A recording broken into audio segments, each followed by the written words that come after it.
Okay, so anyone who knows what Nintendo is should know that in about a week, Splatoon 3 will be coming out, and on August 27th, they held a live Splatfest demo for the game. While I would have loved to make a video on the Splatfest, I unfortunately do not have a capture card yet. So I'm going to do the next best thing.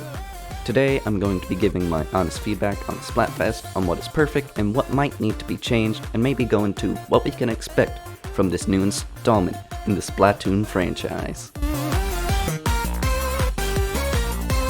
Starting off, let's talk about the new hub of Splatoon 3, Splatsville.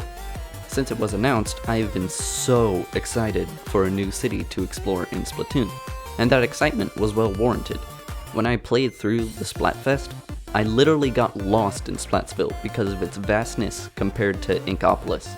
It felt so full of life and excitement, and actually felt like a city instead of a small hub world that's only for accessing Turf Wars and Salmon Run. I do wish that there were more explorable places like Splatsville, and who knows, maybe there will be in the full game, but it really was a breath of fresh air for the franchise. Next up on the list, let's talk about the new maps. This is where my problems with the demo began, because the maps just didn't feel right. It might have just been that they were new and unfamiliar, but it felt like they were missing the signature charm that the maps from the previous Splatoon games had. It might just be me, but it feels like the maps are missing something, albeit I don't know what. But that doesn't mean it won't still be a thoroughly enjoyable game, and I will still throw my sleeping schedule out the window in order to play it for hours. Schlimmity schleppin', let's talk about weapons. First up is the Tri-Stringer. I absolutely love the Tri-Stringer, from its design to how it plays, but it does need a little work. The Tri-Stringer for me is just not lethal enough. It's hard to get a splat unless you have the stringer fully charged and you get a direct hit, and in close range you probably won't even have any time to charge it up. So I suggest that the stringer get a bit more damage output, especially for the bombs it leaves behind, because those ain't hurting anyone.